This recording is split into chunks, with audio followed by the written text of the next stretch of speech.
Dunia memperhatikan dengan tegang. Ketegangan meningkat, perang dagang sedang terjadi. Konflik ini, antara Amerika Serikat dan China, dua ekonomi terbesar dunia, memiliki potensi untuk lepas kendali.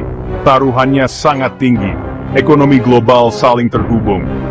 Perang dagang antara AS dan China akan memiliki konsekuensi yang luas, mengganggu rantai pasokan, meningkatkan harga bagi konsumen, dan berpotensi menyebabkan resesi global. Sejarah telah mengajarkan kita pelajaran yang berharga, meskipun tragis konflik ekonomi dapat dengan cepat meningkat menjadi perang sungguhan.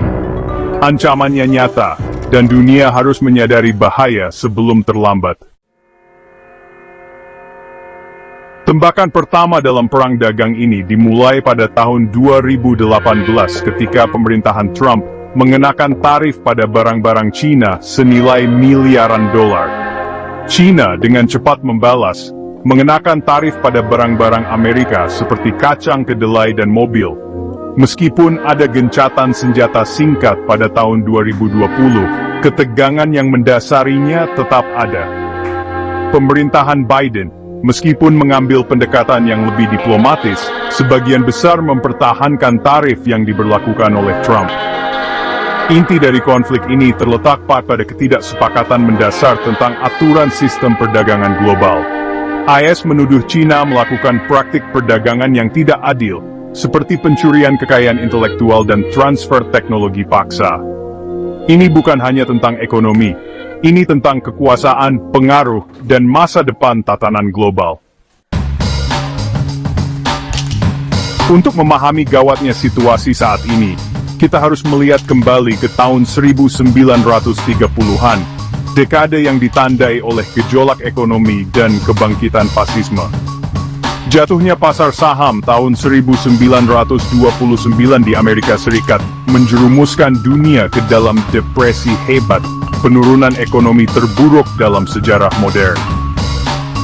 Menanggapi krisis tersebut, negara-negara di Amerika Serikat beralih ke dalam mengadopsi kebijakan proteksionis seperti tarif tinggi pada impor. Undang-Undang Tarif Smoot-Hawley tahun 1930 yang menaikkan tarif pada lebih dari 20.000 barang impor, secara luas dipandang sebagai contoh utama dari pendekatan yang salah arah ini. Alih-alih melindungi pekerjaan Amerika, tindakan tersebut memperburuk depresi, yang menyebabkan runtuhnya perdagangan global dan memperdalam kesengsaraan ekonomi. Perang dagang saat ini antara AS dan China, meskipun berbeda dalam beberapa hal, membawa gema dari babak gelap dalam sejarah ini. Bagian 4 dari kehancuran ekonomi ke perang global, kebangkitan Hitler. Kehancuran ekonomi akibat depresi hebat memiliki konsekuensi yang luas, khususnya di Jerman. Republik Weimar, yang sudah berjuang untuk mempertahankan stabilitas, tidak siap untuk menangani pengangguran besar-besaran dan kerusuhan sosial yang terjadi setelah kejatuhan tersebut. Dalam lingkungan keputusasaan dan kemarahan inilah seorang demagog karismatik bernama Adolf Hitler naik ke tampuk kekuasaan. Hitler mengeksploitasi kecemasan ekonomi rakyat Jerman, menyalahkan kesengsaraan negara pada Yahudi, komunis, dan perjanjian Versailles. Partai Nazi, yang dulunya merupakan kelompok pinggiran, memperoleh dukungan luas, akhirnya merebut kekuasaan pada tahun 1933. Meskipun krisis ekonomi tidak secara langsung menyebabkan Perang Dunia Kedua, krisis tersebut menciptakan kondisi yang memungkinkan ekstremisme dan nasionalisme berkembang. Bagian 5. Perlombaan senjata baru, teknologi, militer dan luar angkasa. Persaingan saat ini antara AS dan China meluas jauh melampaui perdagangan. Ini mencakup teknologi, kekuatan militer, dan bahkan eksplorasi ruang angkasa. Kedua negara terkunci dalam persaingan sengit untuk dominasi global, berinvestasi besar-besaran dalam teknologi mutakhir seperti kecerdasan buatan, rudal hipersonik, dan persenjataan berbasis ruang angkasa.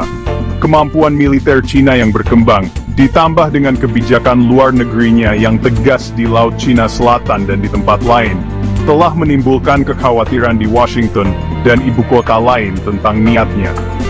Perlombaan senjata baru ini, yang dipicu oleh ketidakpercayaan dan kecurigaan timbal balik, merupakan perkembangan yang berbahaya. Bagian 6, dari perang dagang ke perang panas, lereng yang licin.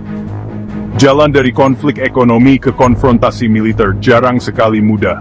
Ini adalah lereng yang licin, diaspal dengan salah perhitungan, kesalahpahaman, dan erosi kepercayaan secara bertahap.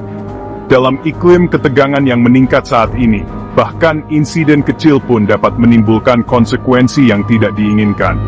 Konfrontasi Angkatan Laut di Laut Cina Selatan, serangan dunia maya pada infrastruktur penting, atau salah perhitungan selama latihan militer dapat dengan cepat meningkat menjadi konflik yang lebih besar.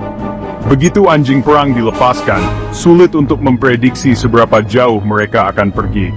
Perang antara AS dan China, bahkan yang terbatas, akan memiliki konsekuensi global yang dahsyat.